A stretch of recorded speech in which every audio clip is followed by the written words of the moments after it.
नमस्कार। विज्ञान, प्रौद्योगिकी, आविष्कार और नवाचार से जुड़ी जानकारियों के कार्यक्रम ज्ञान विज्ञान में आपका स्वागत है। मैं हूं राकेश अंधानिया।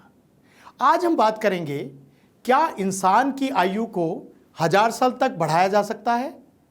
बताएंगे कैसे भारतीय शोधकर्ताओं ने की संक्रामक रोगों के खिलाफ नए रिसेप्टर्स की खोज, और जानेंगे मानव इतिहास में कैसे और कब हुई नाव की शुरुआत। तो शुरू करते हैं ज्ञान विज्ञान का ये रोमांचक सफर।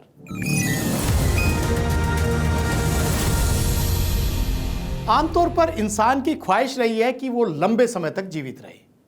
हर दौर में इसके लिए तरह तरह के नुस्खे भी तलाश किए गए।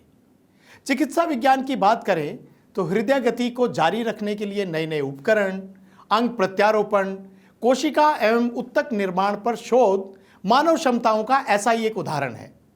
लेकिन क्या मनुष्य अपनी उम्र को कई सौ सालों तक बढ़ा सकता है? आइए देखते हैं ज्ञान विज्ञान की ये पड़ताल। क्या मनुष्य 1000 सालों तक जी सकते हैं? तो चलिए जानने की कोशिश करते हैं। मनुष्य का शरीर एक मशीन की तरह है। जब तक ये तंदुरुस्त रहता है तब तक ये जीवित रहता है, और जैसे ही इसमें किसी बीमारी का प्रवेश होता है, धीरे धीरे ये शरीर कमजोर होने लगता है। लेकिन क्या हम किसी भी बीमारी का इलाज कर या फिर दवाइयों से हमेशा के लिए फिट हो सकते हैं, ऐसा कि कभी कोई बीमारी या संक्रमण हो ही ना? क्या होता है जब हमारी उम्र बढ़ती है? शरीर के कई हिस्से होते हैं जो एक दूसरे पर निर्भर होते हैं। यदि उनमें से एक कमजोर पड़ता है तो ये कमजोरी दूसरे अंगों में भी झलकती है, और इस प्रकार हमारा पूरा शरीर कमजोर हो जाता है। उदाहरण के लिए, शुगर बढ़ जाने से हमारे खून, गुर्दे, नसों और आंखों को नुकसान पहुंच सकता है। धूम्रपान हमारे फेफड़ों और शरीर के दूसरे अंगों को नुकसान पहुंचा सकता है। परंतु आज के आधुनिक समय में विज्ञान में नए रिसर्च और डेवलपमेंट के कारण डॉक्टर अब हमारे शरीर के अंगों जैसे रक्त, आंखें, हृदय और गुर्दे को ट्रांसप्लांट के जरिए बदल सकते हैं। शोधकर्ता मानते हैं, यदि छिपकली अपनी कटी पूंछ या सैलेमेंडर अपनी आंखों को दोबारा उगा सकते हैं, तो क्यों हम अपने अंदर छुपे सैलेमेंडर को जगा नहीं सकते? उनका मतलब ये है कि एम्फीबियंस में कैसे उसके जीन्स उसकी आंखों का निर्माण करते हैं, उसी तरह हम अपने समकक्ष जीन्स से यही करवाने का प्रयास कर सकते हैं। बायोमेडिकल साइंस में रिसर्च और डेवलपमेंट की मदद से खराब या नाकाम हो चुके शारीरिक अंगों को प्रयोगशाला में बनाकर प्रत्यारोपित किया जा सकेगा। यह कैलिफोर्निया के डॉक्टर आब्री डी ग्रे का एक साहसिक लक्ष्य है। उन्होंने एजिंग प्रोसेस से लड़ने के लिए strategies for engineered negligible senescence की स्थापना की। उनका मानना है कि 150 साल जीने वाला व्यक्ति हमारे साथ है, और कौन जाने हम जल्द ही 1000 से ज्यादा सालों तक जीवित रह सकेंगे।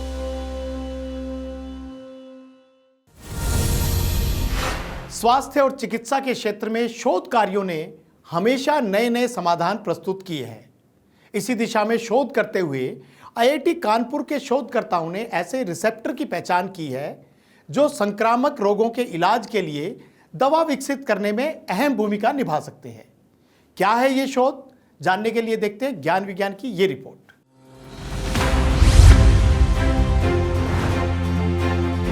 आईआईटी कानपुर के शोधकर्ताओं ने एक महत्वपूर्ण सेल रिसेप्टर की खोज की है, जिससे संक्रामक रोगों के इलाज के लिए नई दवाओं के विकास में मदद मिल सकती है। इस सफलता में दवा प्रतिरोधी संक्रमणों को संबोधित करने और मलेरिया और एचआईवी जैसी बीमारियों के उपचार में सुधार करने की क्षमता है। शोधकर्ताओं ने डफी एंटीजन रिसेप्टर नामक प्रोटीन की पूरी संरचना का पता लगाकर एक बड़ी खोज की है। आरबीसी और अन्य सेल्स पर मौजूद ये प्रोटीन मलेरिया परजीवी प्लाज्मोडियम और स्टैफिलोकोकस बैक्टीरिया जैसे रोगजनकों के लिए एंट्री पॉइंट के रूप में कार्य करता है। शोधकर्ताओं ने बताया कि वर्षों से डफी एंटीजन रिसेप्टर का अध्ययन कर रहे हैं, ताकि ये समझा जा सके कि ये बैक्टीरिया और परजीवियों को कोशिकाओं पर आक्रमण करने और बीमारी पैदा करने में कैसे मदद करता है। हाई रिजोल्यूशन पर इस रिसेप्टर का सफल विजुअलाइजेशन ये समझने में सहायता करेगा कि सूक्ष्म जीव कोशिका संक्रमण के लिए इसका उपयोग कैसे करते हैं।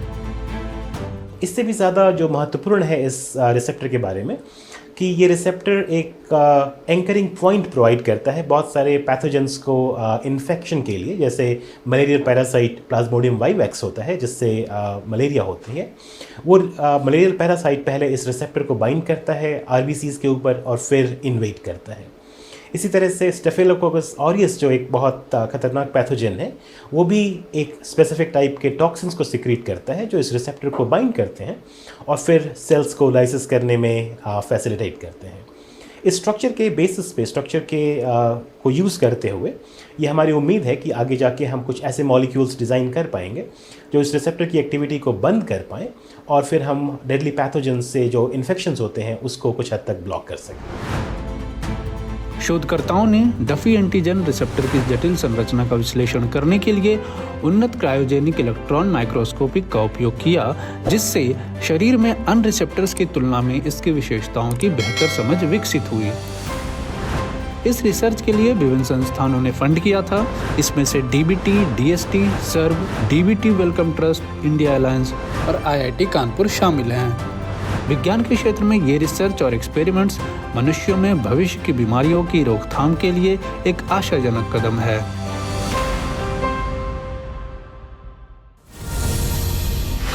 मानव विकास के इतिहास में हर खोज का अपना महत्व रहा है। मानव ने अपने इर्द गिर्द प्राप्त सामग्री का उपयोग अपने संरक्षण और अपनी जरूरतों को पूरा करने के लिए किया। नाव बनाना और इसका इस्तेमाल भी इन्हीं शुरुआती जरूरतों में से एक है, क्योंकि मानव सभ्यताएं जल स्रोतों के पास ही पनपी है। तो कैसे हुई नाव की खोज, जानते हैं हमारे खास सेगमेंट आविष्कार जिन्होंने दुनिया बदल दी।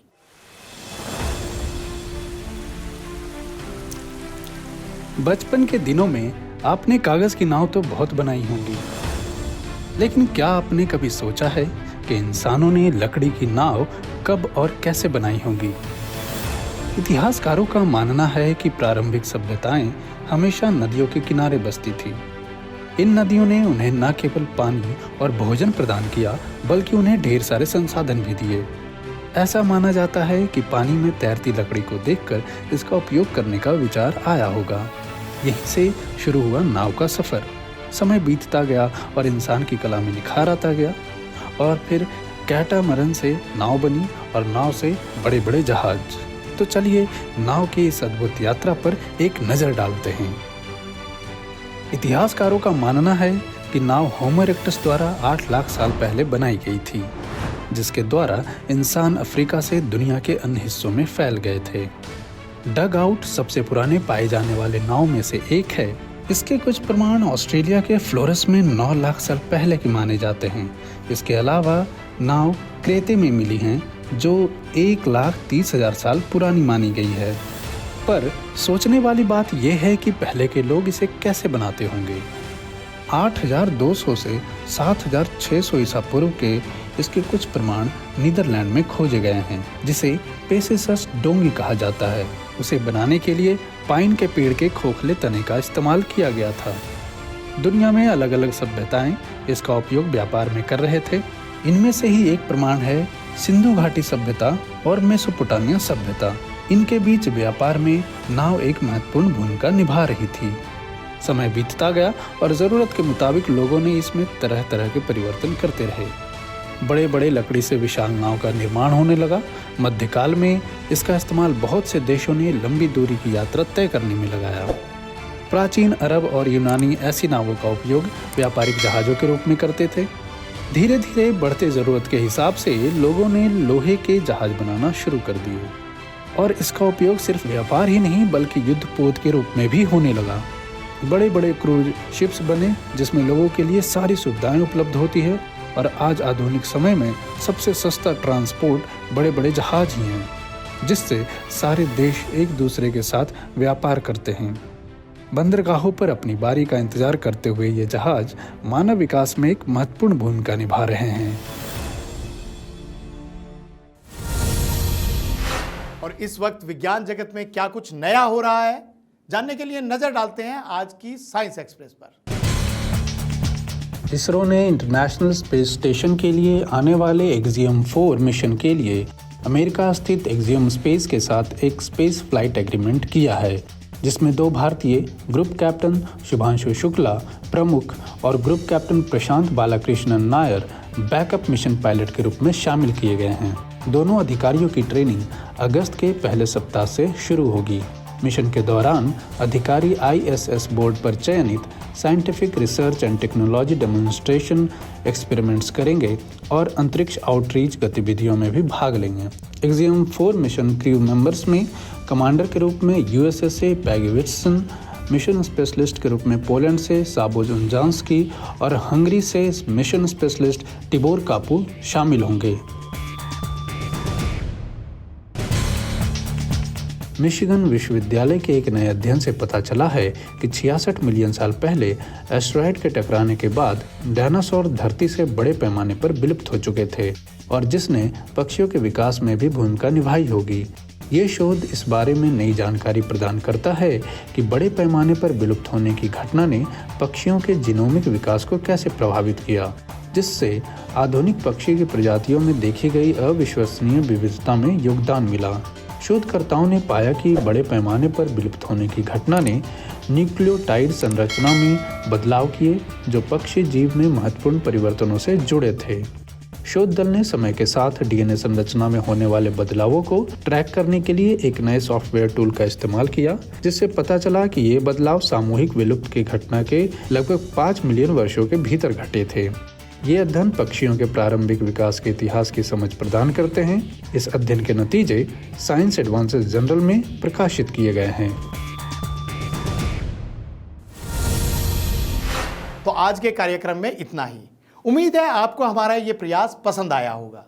अगर आप हमारे साथ जुड़े रहना चाहते हैं तो हमारे इस चैनल को लाइक करें, सब्सक्राइब करें और अपने दोस्तों के बीच शेयर जरूर करें। अगले हफ्ते फिर होगी आपसे मुलाकात कुछ नई पुरानी रोमांचक जानकारियों के साथ। तब तक के लिए नमस्कार।